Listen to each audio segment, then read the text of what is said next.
Bonjour, je m'appelle Véronique Dumoulin. Je suis enseignante à l'école secondaire Leblanc en classe d'accueil. Notre mission, c'est de les intégrer à la culture québécoise. Puis, on réalise que ça fonctionne très bien. Les élèves, les adolescents de l'école sont très intéressés par le chocolat aussi. Mon nom est Frédérique Dussault, je suis enseignante en classe d'accueil à l'école Leblanc. Si jamais ils veulent travailler dans un restaurant, dans le fond, tout ce qui est avec la nourriture, nous, on a quand même des règles MAPAC à respecter. Donc, ils sont en train de faire cet apprentissage-là qu'ils vont pouvoir réutiliser dans un futur emploi.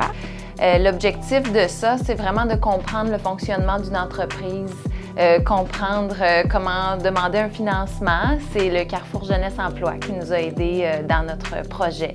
Je suis Isabelle Alancette, agente de projet en entrepreneuriat jeunesse au Carrefour Jeunesse Emploi de Laval. Notre travail, finalement, consiste à permettre à des étudiants de mettre en lumière leur projet entrepreneurial et à leur donner les outils pour qu'ils puissent développer leurs compétences entrepreneuriales à travers la réalisation d'un projet. Je m'appelle Linda Almage et je suis agente de projet entrepreneuriat jeunesse au Carrefour Jeunesse Emploi de Laval. Concrètement, nous avons comme mandat d'accompagner et de soutenir les initiatives entrepreneuriales des jeunes lavallois, principalement en milieu scolaire, mais également auprès des organismes communautaires de la région de Laval. Chocomonde, c'est parce que nos élèves viennent de partout sur la planète et on voulait représenter ça dans nos chocolats. Nous, ce qu'on voit que ça apporte à nos élèves, cette entreprise-là, c'est ça les met en contact avec les jeunes Québécois. C'est surtout ça. Nous, le chocolat, pour nous, c'est une excuse. C'est une manière de sortir de nos classes et de travailler de manière authentique le français, les mathématiques. C'est juste fun de manipuler les nombres. Et puis, on réalise que les élèves, finalement, ils travaillent à l'oral parce qu'ils vont faire des messages à l'intercom. J'aime tout, mais j'aime l'intercom parce que je peux améliorer mon français. Ils vont parler dans leur kiosque de vente, faire la vente.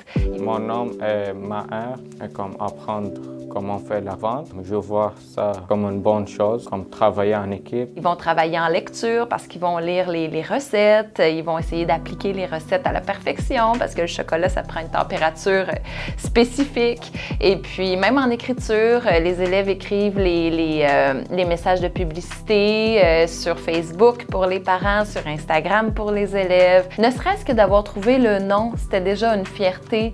Puis de voir que, c'est rendu sur un logo, un élève qui a créé le logo, puis de voir son logo sur des affiches, c'est de voir réellement, concrètement, son implication dans chaque petite étape. J'aime dessiner et créer les choses créatives. C'est sûr que pour faire le projet, il faut que les élèves ils parlent en français aux jeunes du régulier. Qui, finalement, on voit que c'est bénéfique pour eux. Ils vont vraiment faire un vrai effort pour parler, pour communiquer. Puis c'est des choses qu'ils ne feraient pas si on avait juste des projets en classe. En gros, s'impliquer dans un projet entrepreneurial, c'est gratifiant, c'est stimulant, mais c'est surtout l'occasion pour le jeune de développer de belles qualités et aptitudes entrepreneuriales. Dans le fond, tous les projets sont bons. C'est l'occasion pour le jeune de vraiment s'impliquer, s'épanouir dans un projet qui lui passionne.